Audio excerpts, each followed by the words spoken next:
I'm in London again, and I'm super wired. And I'm going to tell you why I'm super wired. Because I'm delivering to a halal meats place just there, and I've been to one side of the alley, and he told me to come around the other side, and I've just had to squeeze past some parked cars, hideously parked, and I am not even joking with you. I've had this much room, and there's luckily a nice kind passerby stood in front helping me get through, but I was hanging out of this window looking down at me cleavage mirror,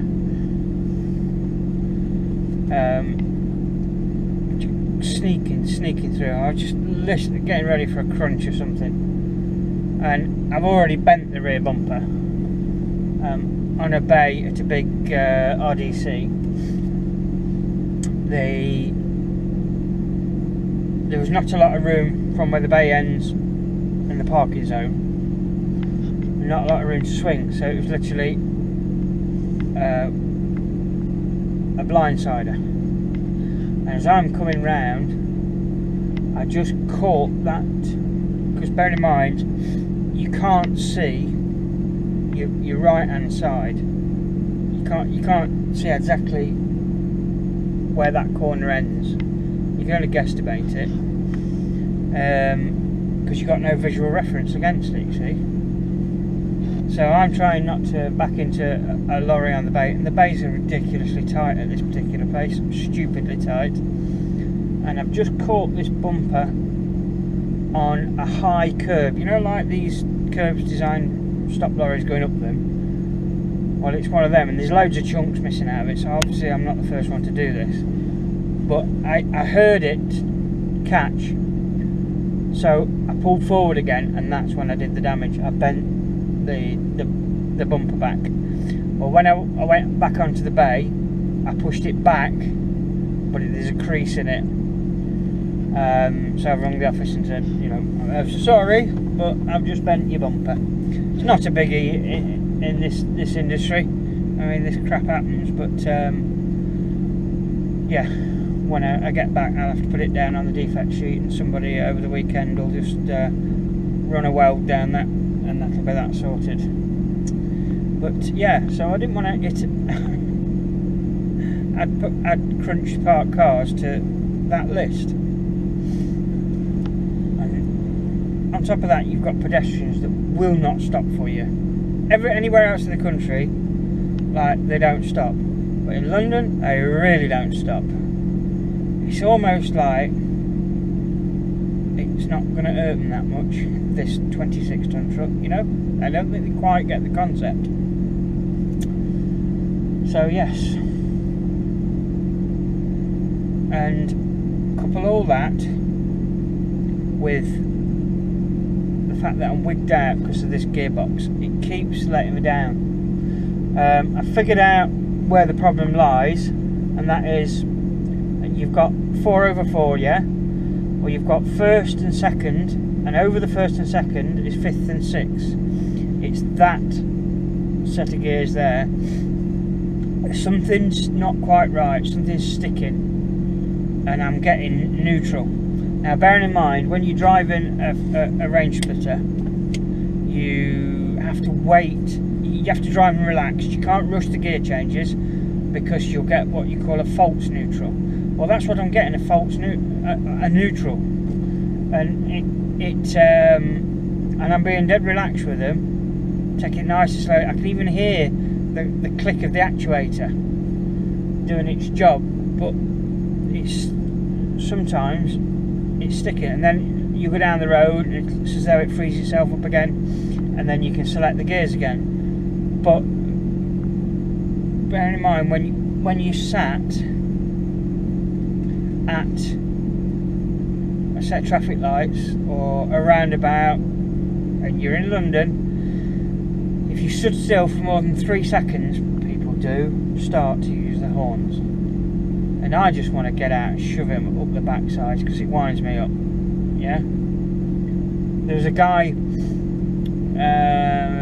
I was delivering to Lord's Cricket Ground, Tuesday was it? And there was an Arctic reversing a real tight gate into Lord's, and the banksman weren't doing a great job, but it's not the banksman's job to tell the driver exactly where to put his trailer.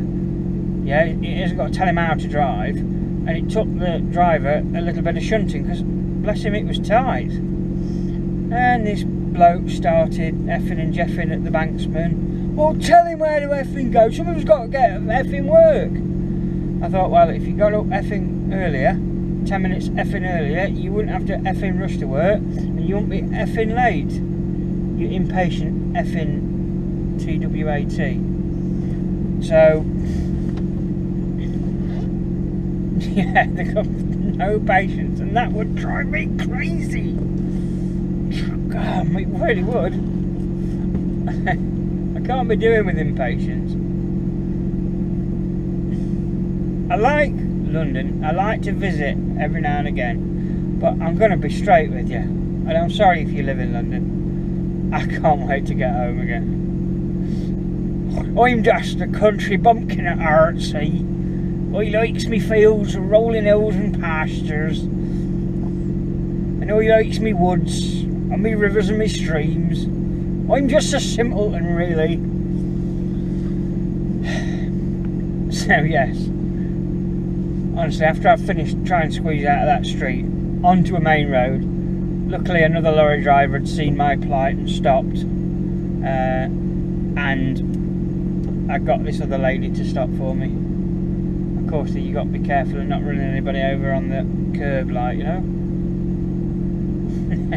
So I was shaking like a leaf. The old adrenaline was flowing.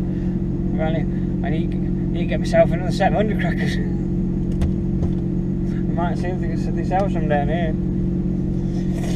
But on the flip side, I've been to Bedford, and they were lightning fast. Bish bosh. And I needed a toilet. I don't like using public toilets. I've got a thing about them, right? But theirs were okay. They were a strong 7 out of 10. The toilets were clean. There was loo roll there for a start off. There wasn't loads of stuff on the floor and whatnot, and they didn't stink, which is always nice, I find. But the problem I've got with it is that you tend to be in a cubicle and people can be next to you, and I don't want to share that with people. I really don't. It's the most private, precious thing on earth. We should be in double sound insulated booths, not separated by bloody tissue paper. The guy sat next to me sits there. I do, really? Honestly? Really?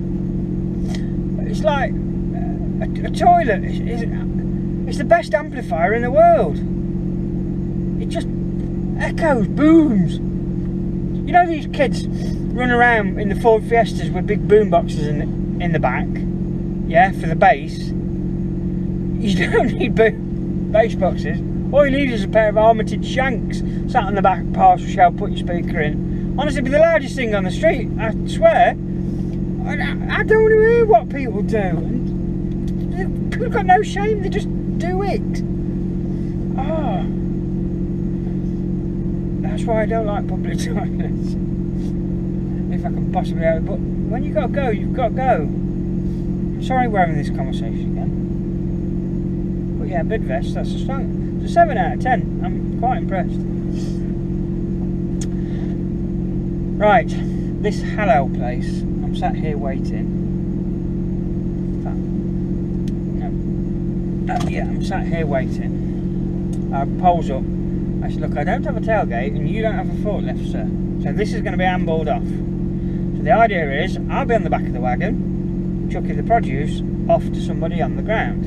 I am not climbing up and down my little steps, up and down my little steps. That ain't happening. Right, I've got 2 pallets worth of stuff. frozen heavy boxes. It's not happening. It's not my job. And he said, there's a bit of a problem then. I said, what's that? He says, I've got no staff. I said, what do you mean you got no staff? He says, I've just got these two fellas here behind the counter. Right, what about all these? He said, oh, they're going to pray. What, now? Yeah, it's a very big day for us on Friday, he says. Oh. I said, well, that's a problem because my firm won't wait. You know? And one fella said, oh yeah, it might be 2 hours. Another fella says 20 minutes. So I phoned the office up and I said, just a small problem. I'm sat at this halal place. I said, and everybody's gone to pray. He says, well, they better pray. You're going to still be there by the time you get back then. I said, give him 20 minutes. So that was it. He was not very sympathetic towards the religions. So, yeah. I'm sorry, but industry doesn't stop, so the rest of the world can go pray. It's just not the way it works. What they need to do is employ a couple of non-religious pods, a bit like me. Because I'm not religious at all. I'll put that out there straight away. I'm not religious. Oh, all well and good if that's your thing, but it's not mine. And I don't believe in pharaohs neither. But yeah, a couple of bods like me in there for when everybody does go off to pray. They'll be alright. Hey, oh dear. Luckily, this is the last small drop I've got, and the next one I've got 12 left, and they're all coming off in one go. So that'll be onto a bay, clattity clap, off they go, and I'm away then. But it's going to be a late day for me, I just know it is. Alright, toodles, I'll see you later. Have a good weekend if I don't speak to you before.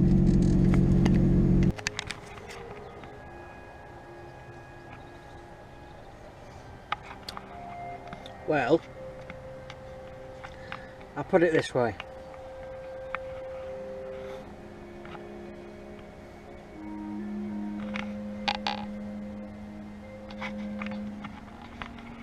Well, I ain't at home, am I? No.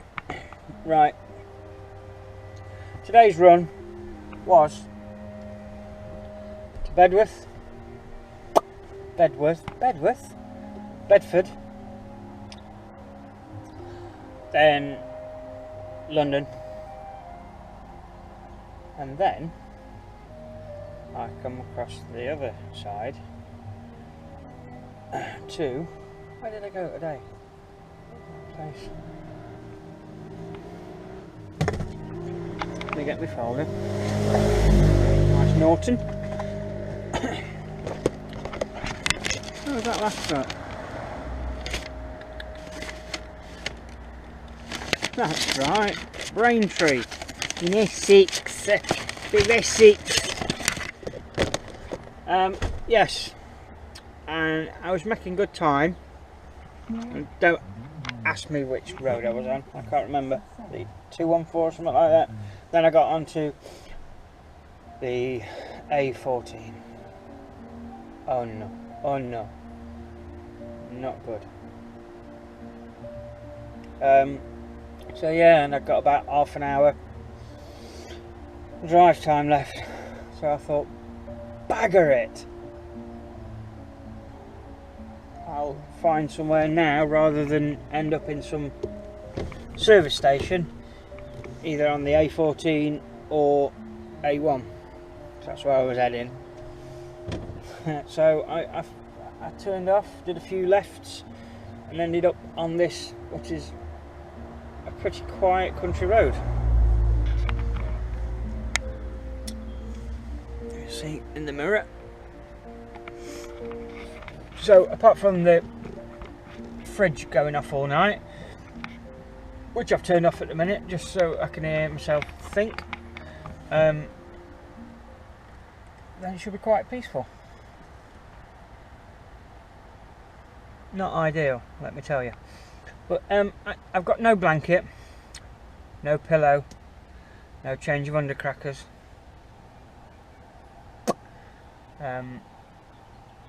So I'm going to be ripe come the morning, that's for damn sure. No food, nothing.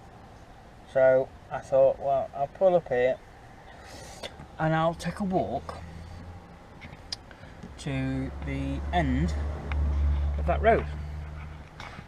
Just there. And I turned left and I started to walk. And I walked a bit more. And I walked a bit more. Long story short, an hour and 46 minutes later, I'm back. Now, I've walked into Cambridge itself from where I am, and that's a 5-mile walk in these bad boys. After 15-hour shift, so I'm knackered. So I walked 5 miles that way, and I found a Sainsbury's local, right in the middle of Cambridge. And bear in mind, you've got people walking about in tweed jackets and wax jackets and graduation gowns, that kind of stuff. There's me and my IVs. In fact, I went to Sainsbury's and the woman said, "Do you need that sign in?" I said, "What? What's that?" "Your receipt." I said, "What do I need it signing for?" "You work here, don't you?" "Oh, no." "Oh, well, sorry, I thought you worked here." "No." So, yes, I saw him punting down the river, and I thought, there is no way, on God's given earth, I'm walking all the way back there. So, I flagged down a taxi. I said, "Can you take me to my lorry?" And what? "Yeah." So you see this road? And yeah, I said, "Just drive 5 miles down it, you'll be right." And we ended up there. And I walked 5 miles to get this. And Bill, this will horrify you, mate.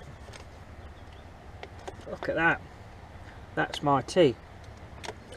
And I've got some giant couscous in there. I've got mixed bean salad. I've got some mixed leaf lettuce. Some coleslaw. What else did I put in there? I've got some pasta and rocket salad. And like a fruity cocktail thing. And now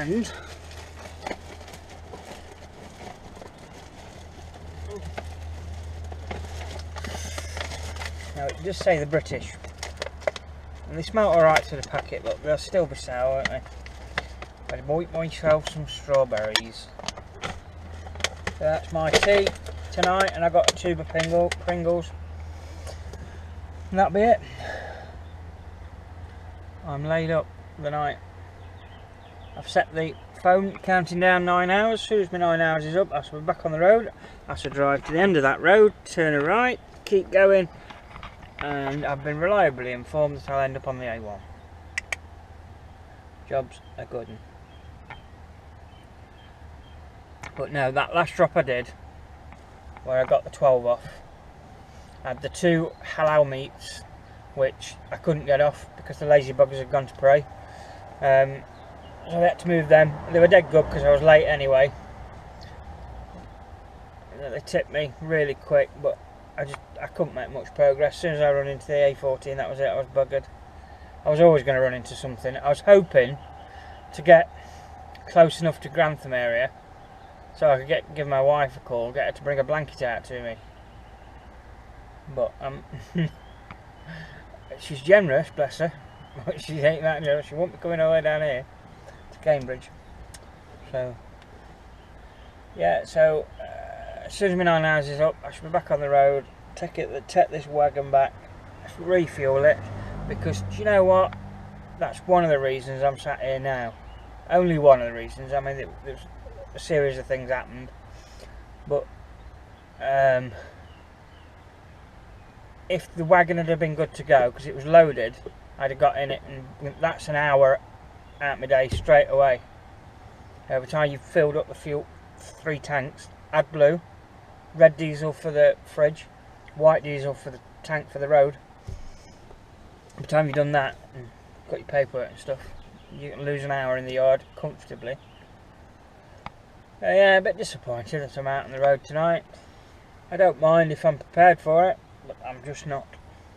So, luckily, I've got a magic button just there. If I press that, that'll bring the night heater on. I ain't going to freeze, am I?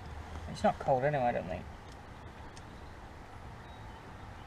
Right, I'll catch you later. I'm going to put my head down. Toodles.